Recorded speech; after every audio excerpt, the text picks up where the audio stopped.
amigos e amigas, minhas irmãs, meus irmãos, que o Senhor Jesus nos guarde e nos abençoe hoje e sempre. A Lúcia, quando abriu a reunião falando sobre as pessoas que nos visitam, Lúcia, eu preciso dizer que por alguns anos eu fui alguém que veio de fora, visita. A maioria das pessoas que moram em Cabo Frio hoje, em alguma época eram visitas, e que hoje nós fomos envolvidos e absorvidos por essa onda do mar.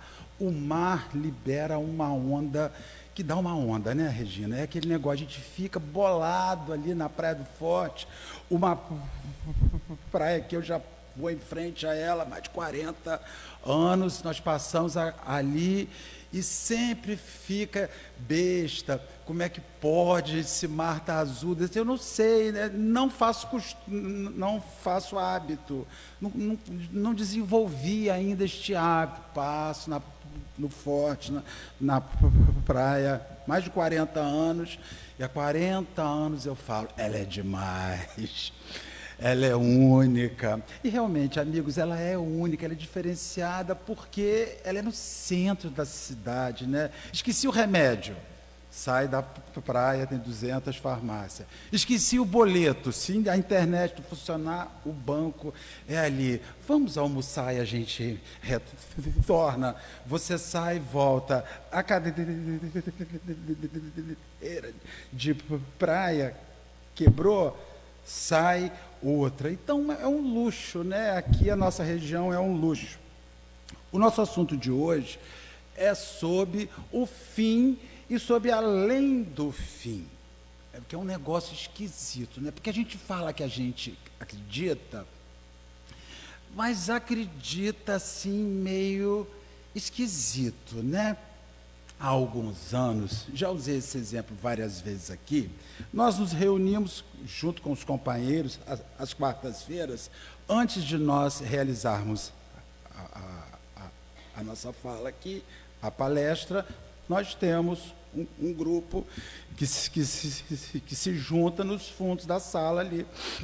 É um grupo só de gente ruim, são espíritos altamente, né, Mônica, endividados, pessoas complexas, pessoas de vida difícil, tem que dar uns gritos às vezes com os companheiros, mas o de segunda-feira é pior, o que você participa, é bem pior. E a gente se reúne, e é um grupo de burro velho, né, de irmãos que já participam há muitos anos, e uma ocasião, nós falávamos sobre a dinâmica sobre o ato de reencarnação, e ali, em determinada hora, nós fizemos esses companheiros de muitos anos espíritas, se eles acreditam verdadeiramente na reencarnação. O pessoal começou a rir, porque acha que eu zombo.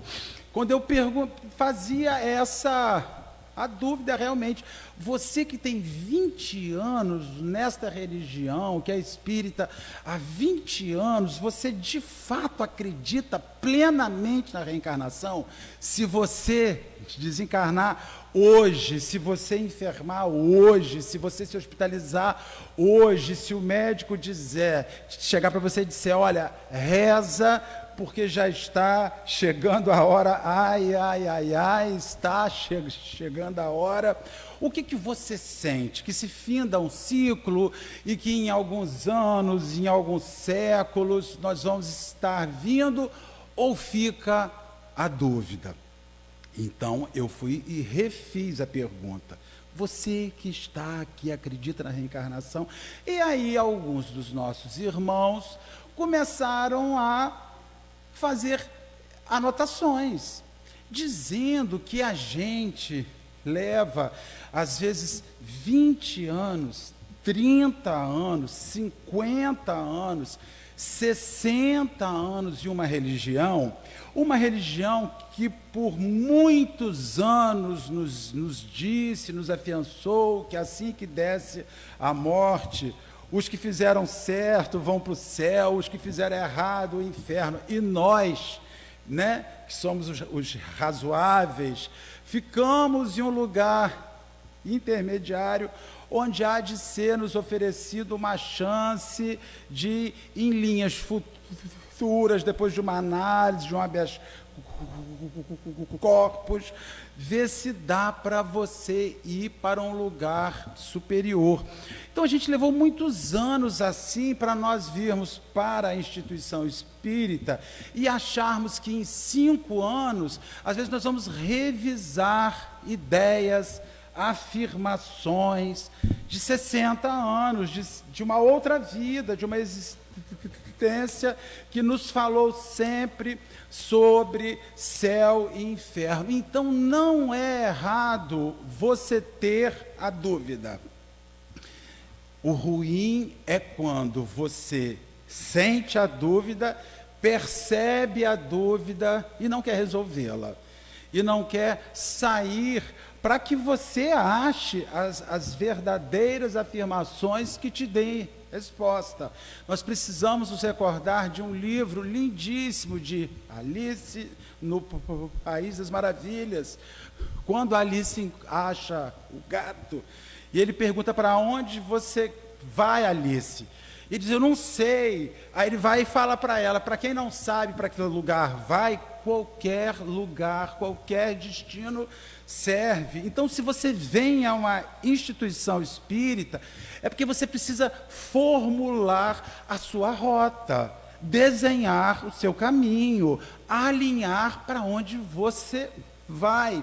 E é esquisito que a gente vê e sente, a gente percebe nitidamente os companheiros que vêm à instituição para absorver o que ela nos oferece hoje. Um ambiente agradável, um gago fazendo a palestra, um lanche maneiro no final, numa noite show de uma quarta-feira de cinzas, que há alguns anos a gente ia à missa para pegar uma cinza e o sacerdote sinalizar que hoje começava a quaresma. E a gente ainda vê espíritas que utilizam esses ritos, a gente ainda vê espíritas que estão ligados, imersos em imagens, em aparências, em objetos, em liturgias, porque isso a gente não arranca se a gente não quiser. Se isso está enfronhado em você, o escapulário não é mais uma joia. O escapulário é aquele objeto de salvação que, quando você fazia a primeira comunhão, a freira dizia: olha, a pessoa que fazia orientação, se você usar o escapulário de Fátima, na hora da morte, Nossa Senhora vem e advoga por você e te leva para o céu. Aí você enfia aquilo e fala: bem, vai que, né?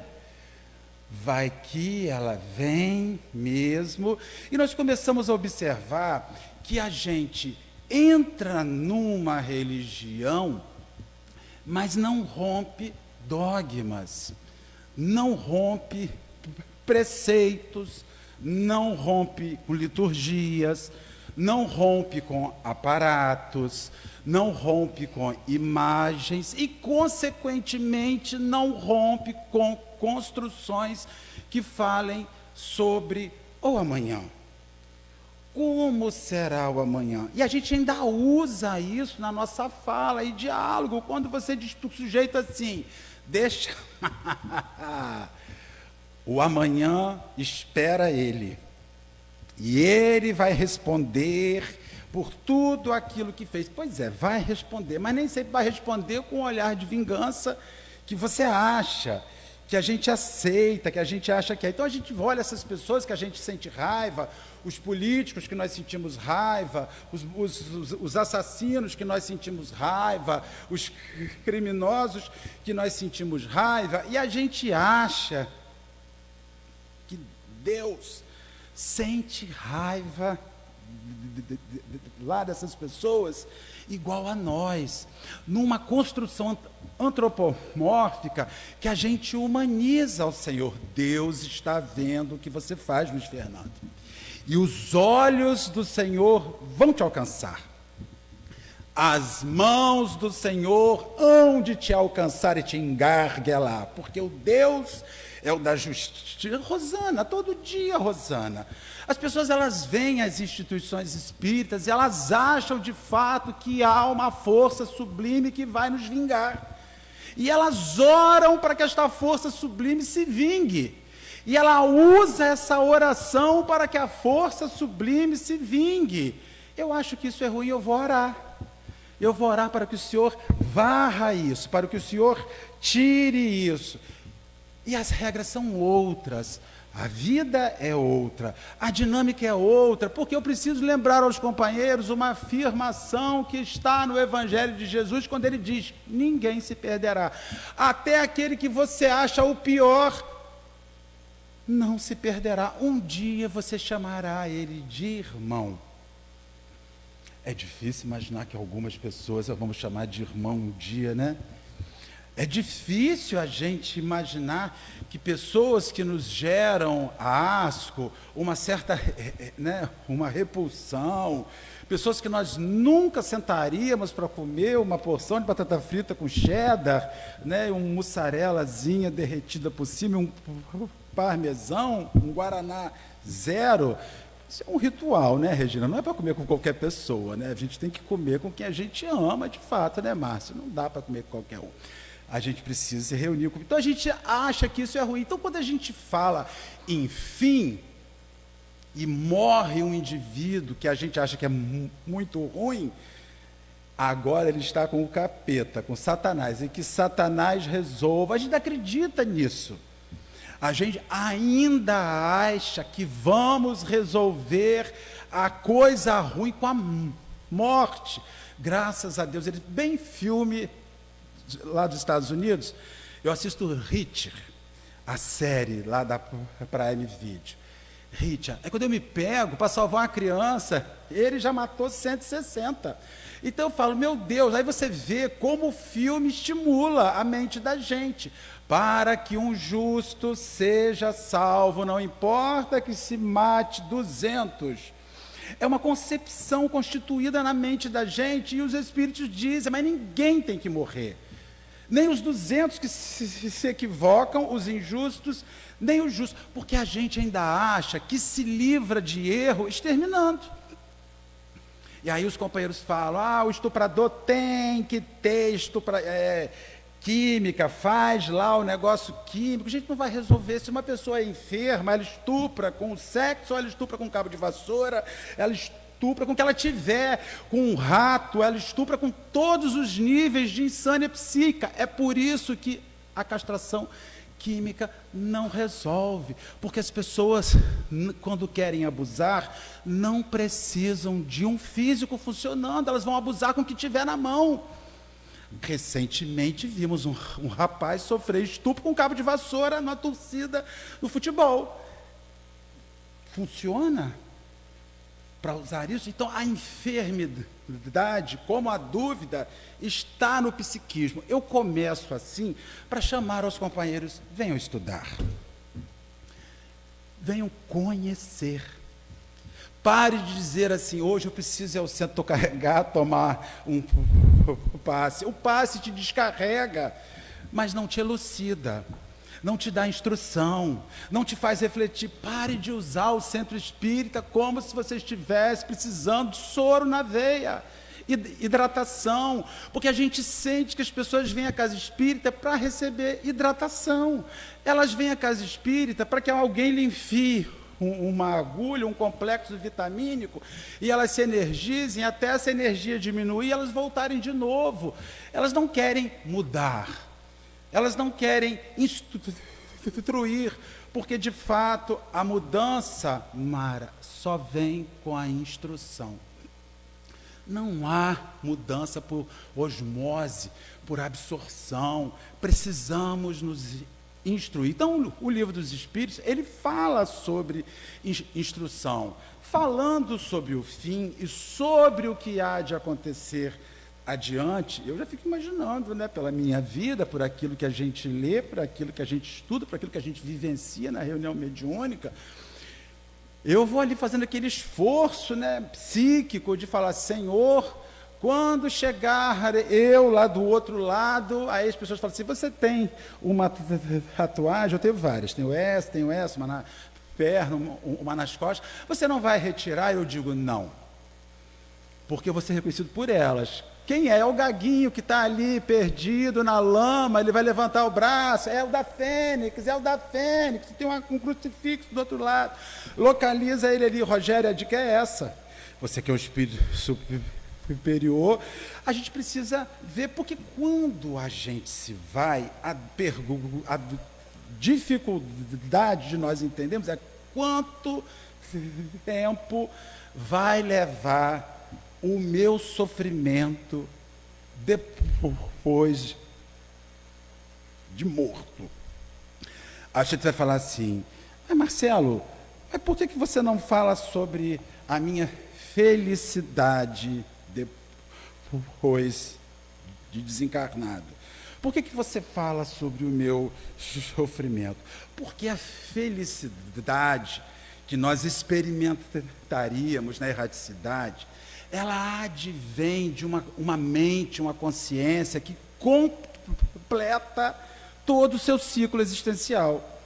Como eu sei que eu não estou completando todo o meu ciclo existencial, que hoje eu xinguei 128 pessoas psiquicamente, que hoje eu fiquei com raiva no trânsito quando a pessoa com pressa, e não era turista, com certeza era residente em Cabo Frio, queria chegar rápido no mar, na Praia do Forte. Eu falei, irmão, freia, aí ele avançou, passou o carro na frente e aí veio o desequilíbrio. Então eu sei que quando eu desencarnar,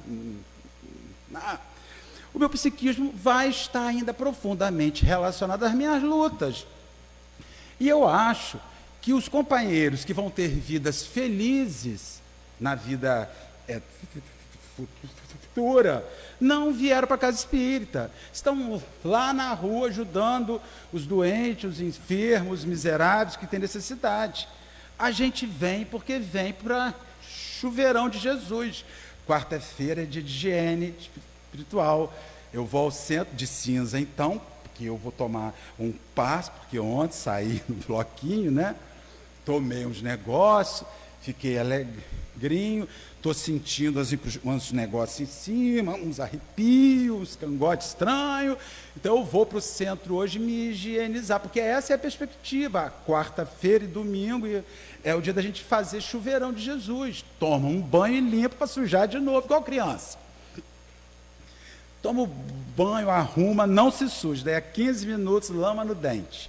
A gente é assim, a gente se limpa para sujar de novo, a gente se limpa para se limpar outras vezes. Então, a gente precisa perceber que a vida futura feliz vai ser a partir do momento que eu não precisar mais de usar esse chuveiro de Jesus, que eu já consigo justificar e experimentar um asseio existencial que a gente não vive ainda. É por isso que a gente fala de sofrimentos e lutas após a morte, porque invariavelmente é o que nos aguarda, principalmente se formos profundamente ligados à matéria. Eu amo a minha cidade, eu amo a minha família, eu não vivo sem a minha família, eu não vivo sem meu marido, eu não vivo sem a mulher, eu não vivo sem os meus filhos, eu não vivo sem a minha casa, eu não vivo sem o meu dinheiro. Isso é cursinho intensivo de sofrimento pós-morte. O dia que você começar a dizer, eu vivo sem qualquer coisa, só não vivo sem mim, minha consciência tranquila, morre em paz. Mas enquanto você ficar ali, e nós, com raras exceções, somos assim.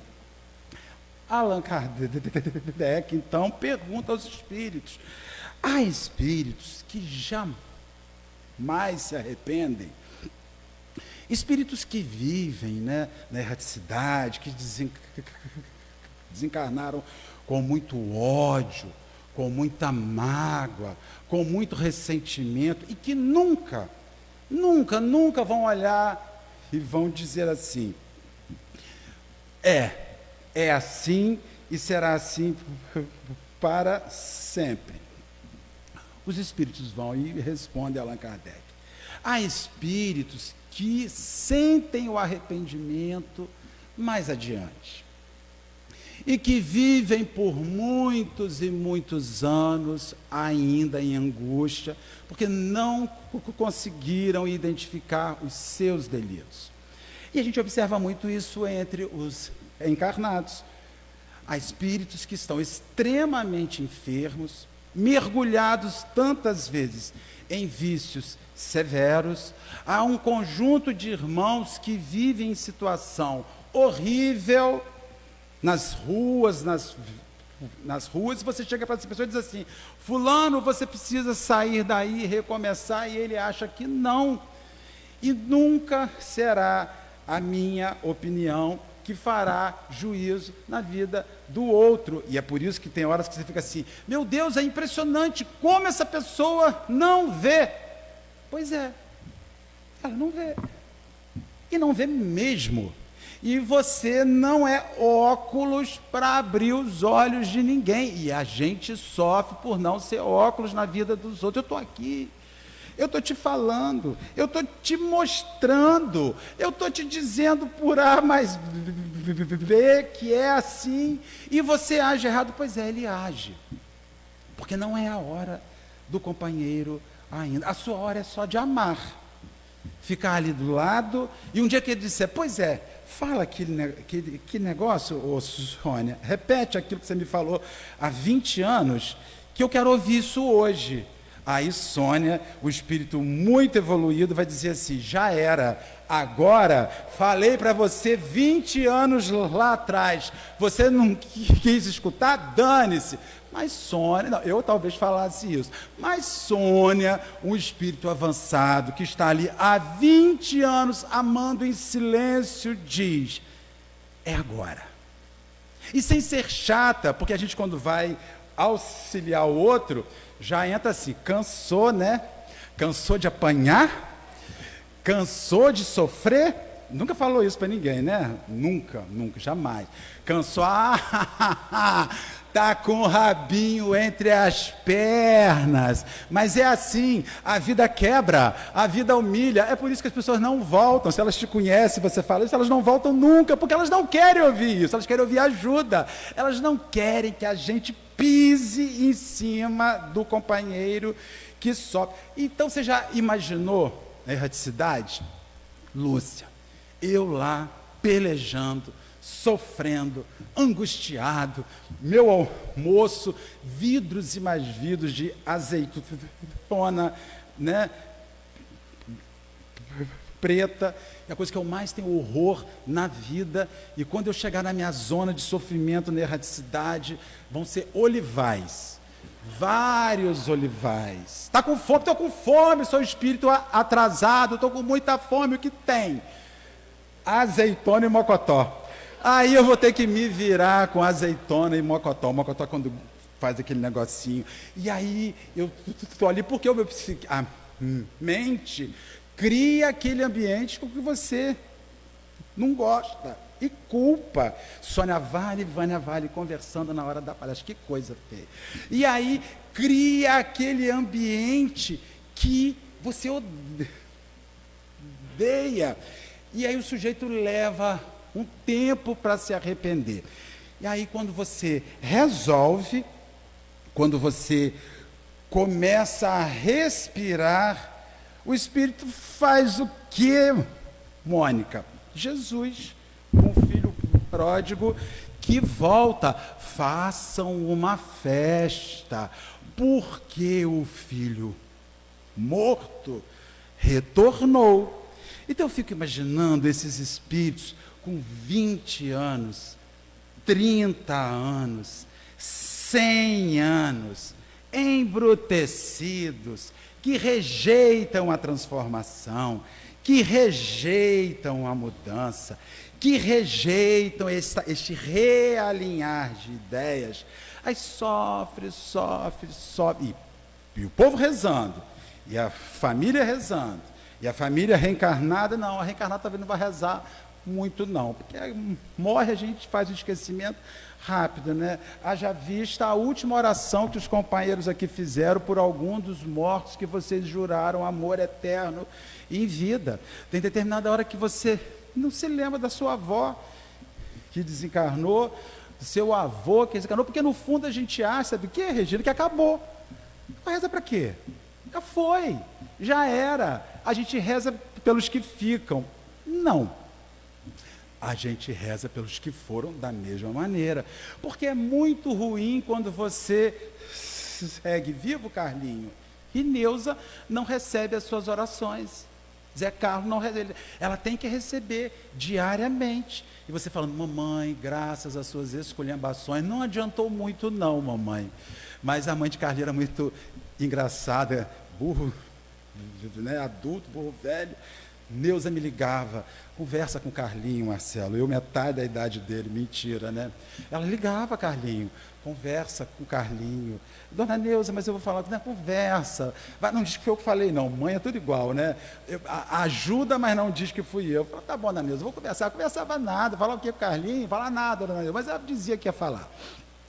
Então, as mães funcionam assim, então essas orações seguem, você está lá, morto, desencarnado, com dificuldade de mudança, e um conjunto de pessoas que te amam, mandam essas orações. Uma hora essas orações quebram, uma hora você se desarma, e aí é hora de recomeçar. Então, demora, mas arrepende. Nada foi feito para durar para sempre. É por isso que é uma ilusão quando alguém que você odeia morre, você fala, graças a Deus, acabou. Piorou. Mas piorou. Sabe por quê? Porque antes você tinha Verisure na sua residência, com alarme de emergência. Antes você tinha a portaria 24 horas do seu edifício. Antes você tinha o seu Rottweiler solto no quintal, sua cerca eletrificada. Ele vivo, você segura. Ele morto, ele invade. É por essas e outras que muitos companheiros sofrem enquanto o outro está encarnado. Sofre, passa raiva, passa ódio. O sujeito vai e morre. Graças a Deus, acabou. Daí a 6 meses, 1 ano, a vida começa a descer. Do remanescente, do que ficou, começa a cair. Depressão, angústia, medo, sensação de perseguição dentro de casa, vendo vultos, vendo... Ficou livre? Ficou livre, irmão? Ele agora chega e chuta a porta, atravessa a parede. E por que ele chega? E não adianta rezar, adianta mudar. O que vem de gente no centro espírita com nome para tirar o negócio ruim de dentro da sua residência, mas não muda os hábitos. Se você não muda os seus hábitos, você não muda as suas companhias. Mude os seus hábitos, que você muda as suas companhias. Tem gente que vem no centro espírita para dizer das lutas que vive com as perturbações. É alguém que tem o hábito de embriagar-se, é alguém que tem o hábito de usar alguns outros ilícitos, é alguém que é extremamente agressivo dentro da sua residência, é alguém que tem uma vida irregular ante o dinheiro, ante a humilhação que leva aos outros. Então isso tudo abre na sua residência o lugar para que eles cheguem. E aí existe uma diferença que eu vou dizer para os companheiros, que é imprescindível para esta noite. Anotem na mente: quem pede licença para entrar na casa da gente é espírito superior. Espírito inferior entra que você nem vê. Ele invade a casa da gente. Ele entra pela casa da gente. Os equívocos da gente. Então, quando a gente morre, a gente leva isso. E ali leva um período para a gente viver o arrependimento. Até porque para viver o arrependimento, é preciso viver o reconhecimento do eu errei. Como é difícil, né? Como é difícil você chegar, seu casamento horrível, fracassado, violento, agressivo, e aí você fica assim, porque ela faz isso, porque ele faz isso, porque ela faz isso. Em hora nenhuma você fala, pois é, mas eu sabia disso lá no começo. Já havia sinais, mas eu insisti que em relação a mim há de ser diferente. E aí, na 1008, Lúcia, eu vou até o Big Brother hoje, a gagueira está muito forte hoje, então eu não tenho hora para acabar, entendeu? As 2 perguntas eu vou até às 11 da noite. Os que quiserem ir, a porta do centro está aberta, né? Então vamos lá, Big Brother, para fazer vocês sofrer muito por conta desse negócio. E aí, a duração dos sofrimentos depende sempre do querer do espírito. Não existindo a que lhes são oferecidas, aquelas que lhes são aplicadas por tempo determinado, é mais ou menos como funciona o júri no Brasil, né? O julgamento aqui no Brasil. Então você sabe que a legislação fala que você pega 500 anos de prisão, mas você só vai chegar no máximo a 40. É a lei brasileira. Ela funciona assim. Você pode ser a pessoa mais horrível, que gerou os crimes mais hediondos, mas a justiça brasileira diz que 500 anos de prisão, quando você fizer esse período de anos, os 40, você é solto. Não, agora é 40 que eu acho, ainda é 30, eu vi hoje 40 na legislação, mas tá bom, os advogados me fizeram a correção. Então, acabou, é isso. Eu acho isso injusto. Eleja-se para a Câmara dos Deputados Federais, eleja-se para o Senado, propõe a lei e mude. É porque a gente fica nessa conversa do que é justo e é injusto, e a gente quer, com a nossa opinião formada pelo WhatsApp, né, constituir justo e injusto. Então eles dizem, não seria, Allan Kardec era esse negócio, será que eles sofrerão sempre ali? Será que se eles quiserem, eles mudam ou a pena é definida? Aí, o que eles vão responder a Allan Kardec? Sim, apenas que lhe podem ser impostas por um período X de tempo, mas o Senhor não deseja senão o bem das criaturas. Aceita sempre o arrependimento e o desejo de se melhorar. Isso sempre vai funcionar. Você foi uma pessoa muito ruim, muito ruim, muito ruim, muito ruim, muito ruim. Morre para fazer um reajuste. Depois que você vive lá alguns anos, absorvendo pela consciência todas as lutas em relação àquilo que você observou e viveu, é possível que em determinada hora você faça a descoberta que de fato você errou. E é um arrependimento sincero, é um arrependimento que reflete no campo psíquico, porque isso é outro elemento que nós temos que falar com os nossos irmãos, o campo de energia da gente. Às vezes a pessoa está dizendo, eu te amo, e não te ama, porque você está observando só a voz, não está observando a energia. Às vezes você está observando uma pessoa que é afável com você, que é amorosa com você, mas que no fundo ela tem outros tipos de sentimento por você, inclusive inverso. Às vezes você está observando indivíduos que guardam algum tipo de agressão em relação ao outro, mas esse ódio é só um amor enlouquecido, é o momento que aquele indivíduo está chamando você para observá-lo. Então a gente vê que na vida física, nem sempre o que se vê é o que se é. Entretanto, quando a gente bater a caçuleta, subir para o segundo andar, ou não sei, para a garagem do subsolo, né, Rosana? Sabe para onde é que a gente vai? Para o G4, lá embaixo, G1, G2, G3, G4, né? A gente não sabe para onde que a gente vai. Ali nós começaremos a irradiar a nossa realidade. É por isso que quando você fala na Terra, você se arrepende de ter feito isso.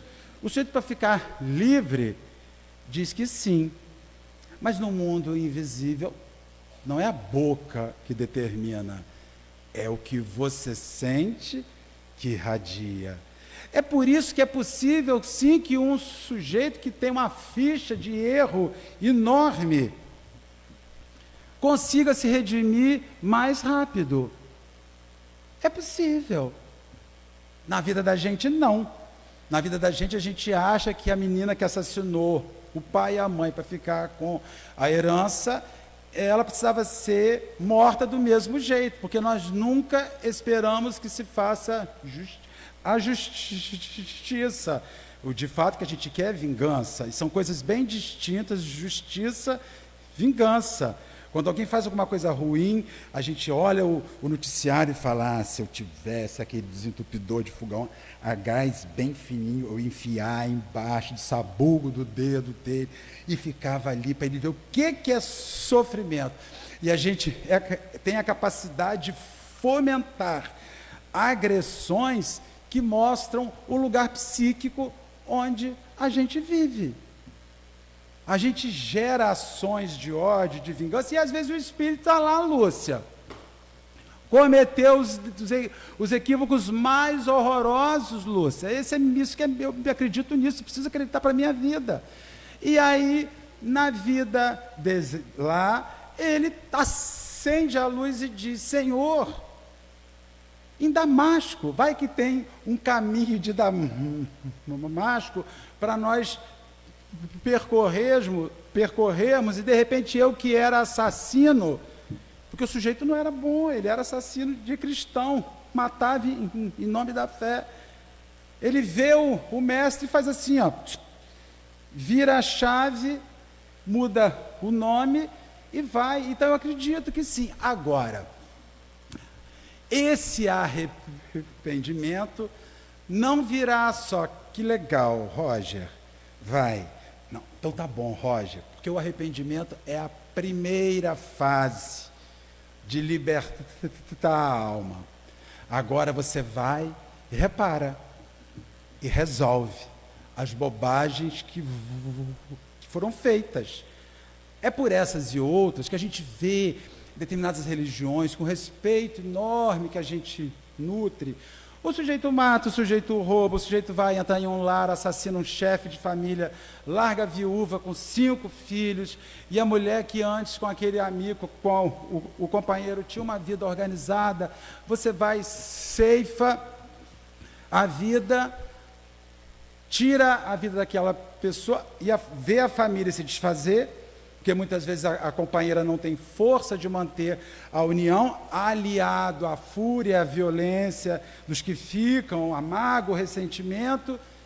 Aí, em determinada hora, aquele assassino entra numa religião, aceita o Senhor e tem os seus delitos limpos. Não tem. Aceita o Senhor, volta e ajuda a organizar a família. Aceita o Senhor, volta lá. Para que a coisa valha, tudo bem. Mude a sua vida, mas volte e repare. Você precisa voltar e reparar. E é por essas e outras que o mecanismo da reencarnação vem fazendo cada vez mais a gente se inserir em famílias tão complexas. Porque a gente acha que é suficiente, me perdoa. Não, tudo bem, eu te perdoo. Mas agora nós temos que reconstruir para que eu de fato acredite no perdão que você me pede. No perdão que você me solicita. É por isso que as famílias estão tão loucas hoje. Um mata o outro, um assassina o outro numa coisa potencializada, intensificada. Por quê? Porque estamos numa fase de... Marúcia, agora que eu te vi aí, tudo bem, querido? Olha, quanto tempo não vejo a Marúcia. Então a gente volta para reconstruir, para se reorganizar, e ali as coisas vão sendo. E você fala, meu Deus, que mal eu fiz a Deus. Olha, espírita nunca lança essa pergunta, porque vai que ele responde. E se ele responder com a folha corrida, pode que chega pelo WhatsApp, God, está lá. E começa a aparecer.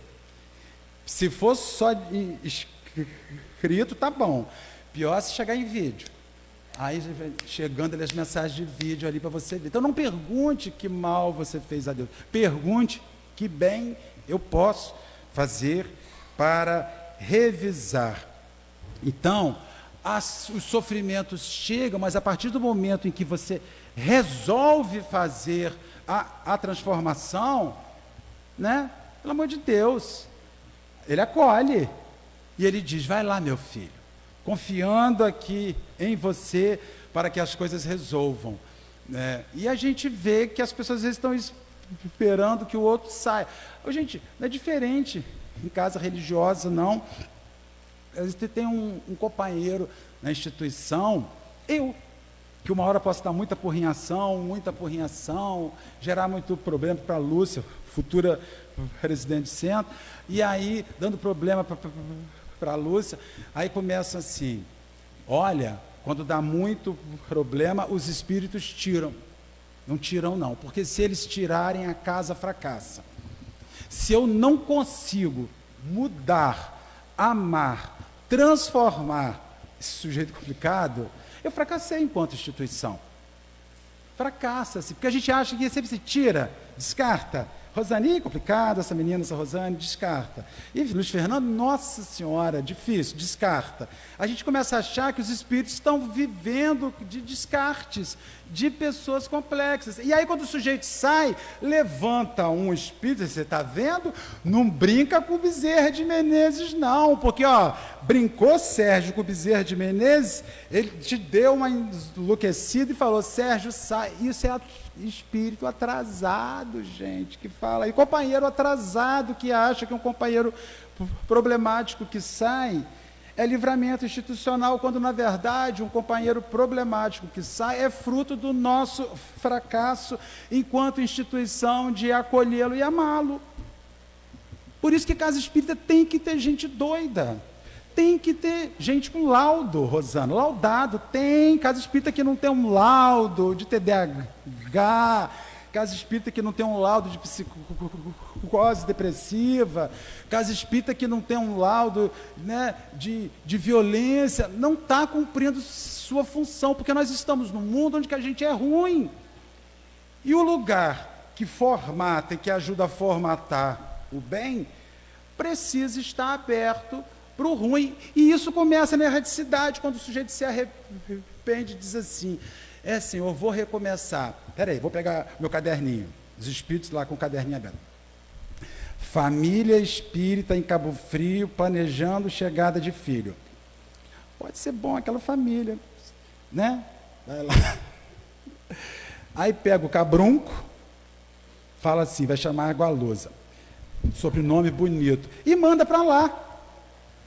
Aí você começa a compreender, entendeu, Valquíria? É dali. Eles começam a chegar assim. Eles estão pegando lá a fichinha de serviço sua.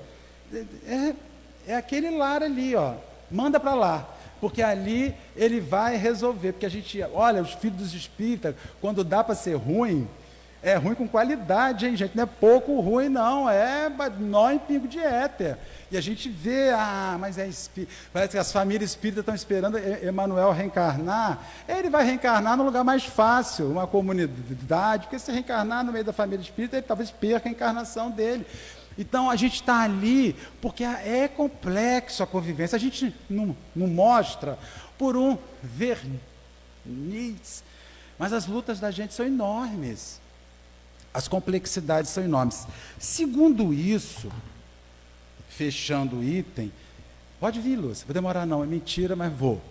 Segundo isso, as penas que a gente recebe jamais serão infinitas. Ou seja, você nunca vai ficar para o resto da sua existência no mármore do inferno, fritando igual um hambúrguer ali. Você nunca, não será assim. E aí vários espíritos dão a resposta. É uma resposta enorme que é impossível que ler. Santo Agostinho começa dizendo, porque Santo Agostinho tinha hora que dava uns coices, assim, os coices evangélicos, né? Porque Allan Kardec fazia umas perguntinhas que ele já sabia, que o codificador já sabia a resposta, mas queria escrever alguma coisa. Consulta primeiro o bom senso, o vosso bom senso. Consulta o vosso bom senso, a vossa razão. Devolve a Allan Kardec, é você que vai me responder. É um método maravilhoso. Ele responde, devolve, ele me responda você, usando a sua razão e o bom senso, e pergunta a você mesmo se uma condição infinita, em consequência de um momento de erro, não seria a negação do amor do Senhor. Ah, Senhor, mas tem erros e erros, né? Nós aprendemos que a morte, que assassinar alguém é assim. É. Mas há pessoas que matam hoje a moral do outro. É um assassinato em vida. É quando a gente leva o outro a virar um zumbi existencial, que ele precisa sair até da cidade onde vive, mudar de nome, morar em outro lugar, porque a gente hoje está se especializando em redes sociais de assassinatos em vida. Assassinatos em vida. Então, ele pergunta, será que um erro, por pior que seja, é possível levar alguém a viver infinitamente imerso em um lugar de sofrimento? Será? E isso fica para que a gente consiga estar aqui fazendo essa reflexão. Em primeiro lugar, quando a gente fala no período de anos e de tempo, a gente usa um relógio na vida física. Mas quando você imagina a nível de vida extrafísica, o horário muda, não há relógio na erraticidade. Os espíritos não usam esse relógio, e quanto mais superior é o espírito, menos possui. Há companheiros que ainda acham que vão desencarnar e vão ter um kitnet com jardim florido em nosso lar.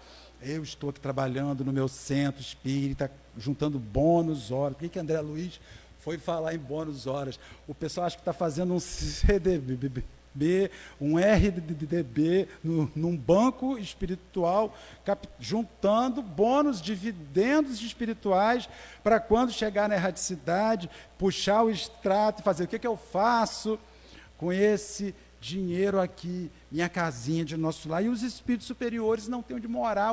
Quanto mais, o mais superior vive no sol, sem nada, porque a gente ainda está amarrado ao quarto-sala, com banheiro, cocô em nosso lar. Gente, já pensou coisa horrorosa?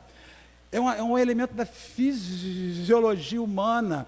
O espírito na erraticidade, que tem necessidade de evacuar e de alimentar, assinala sobremaneira, de maneira robusta, um atraso espiritual enorme, porque está todo o seu psiquismo vinculado nas questões físicas. Se você chega na erraticidade já perguntando aonde é o McDonald's, de que hora sai o churrasco, isso assinala que nós nos fomos amarrados a isso. Mas a libertação começará a acontecer. E acontecerá, Lúcia Lage, aquele instante, aquela hora em que a gente vai começar a se desprender da dor. Ainda muito envergonhado, ainda muito humilhado pela sua própria consciência, ainda muito reduzido a um plano de sofrimento pessoal e íntimo enorme, mas já fazendo os nossos ensaios para deixarmos esta zona de sofrimento e angústia e podermos ensaiar uma volta à vida física. E podemos ensaiar o nosso recomeço. É por essas e outras que quanto mais a gente acredita que alguém vai para o quinto dos infernos, é para lá que a gente se envia, é para lá que a gente se manda. Porque se você acredita em você que há uma circunscrição de um lugar infeliz, infinito, lá na erraticidade, Lúcia, quando você se for e chegar a um lugar que se assemelha a isso, é para ele que você foi. E a mente terá que se desprogramar daquele lugar para que a gente reavive a nossa libertação e reinicie a dinâmica de libertação. A morte, as lutas na erraticidade, o sofrimento que se vive na erraticidade é chave de libertação. É o caminho que nós estamos percorrendo rumo à felicidade. E é difícil nós compreendermos que a felicidade começa na dor. É por isso, finalizando, que uma chave que existe para viver, para experimentar uma vida espiritual mais robusta, mais feliz, aceite o que de ruim ocorre na sua vida na terra. Faz o possível para sair daquilo, mas não maldiga, não amaldiçoe. Está doente? Não amaldiçoe a sua doença. Vai procurar o remédio, vai procurar o médico. Não fique dizendo que alguém precisava passar isso no seu lugar, que alguém precisava viver isso no seu lugar. A sua relação está infeliz, você é uma pessoa que reafirma sempre que nunca viveu o amor, é hora de você se perguntar sobre o amor que você oferece, porque a gente vive junto de nós aquilo que a gente oferece, aquilo que a gente irradia. Então não amaldiçoe, comece a procurar o que está de errado com você agora, porque o Espiritismo não é aula que eu faça para o outro, o Espiritismo é a aula que eu faço para mim. Então é em mim que eu preciso descobrir isso. Se eu não enxergar isso, se eu não experimentar isso, minha morte será muito ruim, porque eu vou seguir amargurado, porque eu vou seguir infeliz. Essa vida que não melhora, essa vida que não tem jeito, essa vida que só é ruim, e é uma doença, e é falta de dinheiro. Vai ver, você está vivendo isso agora, com pessoas que te amam, visíveis ao seu lado, e você está jogando fora a possibilidade de experimentar a redenção encarnado, Lúcia. Porque quando nós desencarnarmos, esse acesso que infelizes se juntam com felizes que a vida física nos oferece, não será assim na erraticidade. Infelizes vão se juntar com infelizes, felizes com felizes, perfeitos com perfeitos. E o amor de Deus vai permitir que, vez por outra, um espírito de elevação razoável vá lá nos ajudar. Então, não negue este, abre aspas, inferno físico que muitas vezes a gente vive. Ele está nos liberando de viver angústias maiores quando a gente se for. Lúcia, acabei quase que na hora.